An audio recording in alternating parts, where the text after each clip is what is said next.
Bismillahir Rahmanir Rahim. In the name of God, the most beneficent, the most merciful, who is the God of all mankind. Whenever I go and speak, the only problem I face is that the podium is usually taller than me. So I hope it would be good this time. I'm feeling honored that I'm being chosen as a Nobel laureate, and I have been honored with this precious award, which is the Nobel Peace Prize. And I'm proud that I'm the first Pakistani and the first young woman or the first young person who is getting this award. It's a great honor for me. And I'm also really happy that I'm sharing this award with a person from India whose name is Kailash Satyarthi. And his great work for child's rights, his great work against child slavery totally inspires me. And I'm really happy that there are so many people who are working for children's rights, and I'm not alone. And he totally deserved this award. So I'm feeling honored that I'm sharing this award with him. He received this award, and we both are the two Nobel Award receivers. One is from Pakistan, one is from India. One believes in Hinduism, one strongly believes in Islam. And it gives a message to people. It gives a message to people of love between Pakistan and India and between different religions. And we both support each other. It does not matter what's the color of your skin, what language do you speak, what religion you believe in. It is that we should all consider each other as human beings, and we should respect each other. And we should all fight for our rights, for the rights of children, for the rights of women, and for the rights of every human being. First of all, I would like to thank my family, my dear father, my dear mother, for their love, for their support. As my father always say, he did not give me something extra, but what he did, that he did not clip my wings. So I'm thankful to my father for not clipping my wings, for letting me to fly and achieve my goals, for showing to the world that a girl is not supposed to be the slave. A girl has the power to go forward in her life. And she's not only a mother, she's not only a sister, she's not only a wife, but a girl she should have an identity, she should be recognized, and she has equal rights as a boy. Even though my brother thinks that they are treated, that I'm treated very well and they're not treated very well, but that's fine if it's that, but that's fine. Well, I would like to share with you how I found about the Nobel Peace Prize, and it's quite exciting because I was in my chemistry class, and we were studying about electrolysis, anode, cathode, and the time was, I think, 10:15, so the time of the announcement of the Nobel Peace Prize was gone. And before that, I was not expecting that I would get this award. And when it went to like 10:15, I was totally sure that I haven't won it. But then suddenly one of my teachers came to the class, and she called me and she said, I have something important to tell you. And I was totally surprised when she told me that, congratulations, you have won the Nobel Peace Prize, and you are sharing it with a great person who is also working for children's rights. And it's sometimes quite difficult to express your feelings, but I felt really honored. I felt more powerful and more courageous because this award is not just a piece of metal or a medal that you would wear or an award that you would keep in your room, but this is really an encouragement for me to go forward and to believe in myself, to know that there are people who are supporting me in this campaign. And we are standing together. We all want to make sure that every child gets quality education. So this is really something great for me. However, when I found that I have won the Nobel Peace Prize, I decided that I would not leave my school.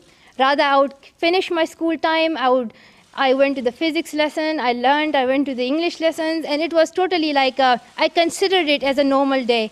And I was really happy by the response of my teachers and my fellow students. They were all saying that we are proud of you, and I'm really thankful to my school, to my teachers, to my school fellows for their love, for their support, and they really encouraged me and they're supporting me. So I'm really happy.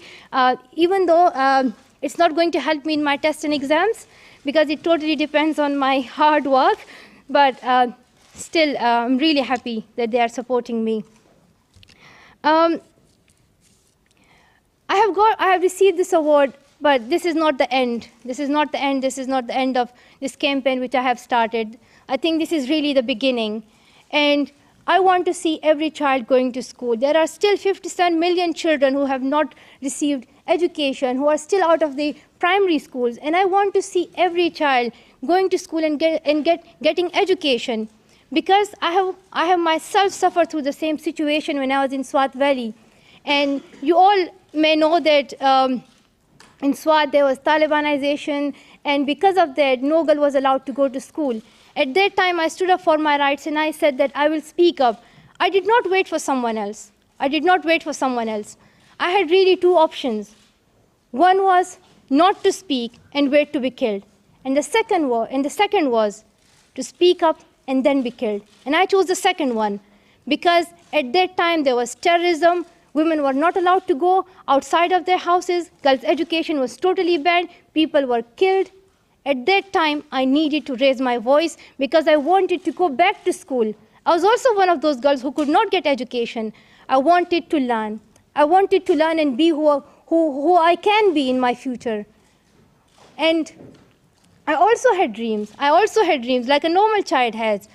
I wanted to become a doctor at that time. Now I want to become a politician, a good politician. And when I heard that I cannot go to school, I just, for a second, thought that I would never able to become a doctor, or I would never able to be who I want to be in future. And my life would be just getting married at the age of 13 or 14, not going to school, not becoming who I really can be. So I decided that I will speak up. So through my story, I want to tell other children all around the world that they should stand up for their rights. They should not wait for someone else. And their voices are more powerful. Their voices, it would seem that they are weak, but at the time when no one speaks, your voice gets so louder that everyone has to listen to it. Everyone has to hear it. So it's my message to children all around the world that they should stand up for their rights.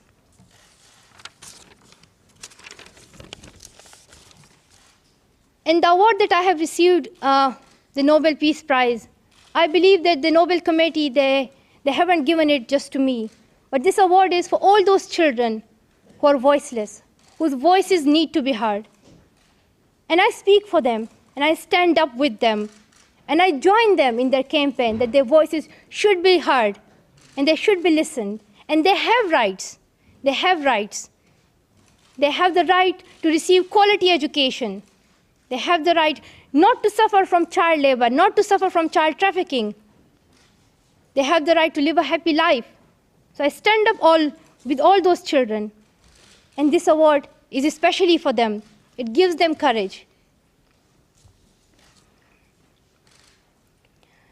At the end, I would like to share with you that I had a phone call with Honorable Kailash. I cannot pronounce his surname accurately, so please, I just ask for forgiveness for that. I would just call him Kailash, if he wouldn't mind. So I had a phone call with him right now, and we both talked that how important it is that every child goes to school and every child gets quality education, and how many issues are there that the children are suffering but are not yet highlighted. So we both decided that we will work together for this cause, that every child gets quality education and do not suffer from these issues. Other than that, we also decided that as he is from India and I'm from Pakistan, we will try to build strong relationships between India and Pakistan. And nowadays, you know that there is tension on the border, and the situation is getting, it's not like as we are expecting. We want Pakistan and India to have good relationships, and the tension that is going on is really disappointing, and I'm really sad because I want both the countries to have dialogue, to have talks about peace, and to think about progress, to think about development, rather than fighting with each other. It's important that both the countries focus more on education, focus more on development and progress, which is good for both of them. So we both decided that I requested him that would it be possible that he request his Honorable Prime Minister Narendra Modi to join us when we receive the Nobel Peace Prize in December. And I promised him that I would also request the Honorable Prime Minister of Pakistan, Nawaz Sharif, to join us when I get and he gets the Nobel Peace Prize. So, and I myself request the Honorable Prime Minister Narendra Modi and Honorable Prime Minister Nawaz Sharif that they both join us when we receive the Nobel Peace Prize. I really believe in peace. I really believe in tolerance and patience. And it is very important for the progress of both the countries that they have peace and they have good relationships. This is how they are going to achieve success, and this is how they are going to progress. So it is my humble request, and I hope it would be heard, it would be listened. At the end, I want to say that I'm really happy for your support.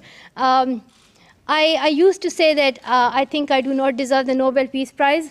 I still believe that.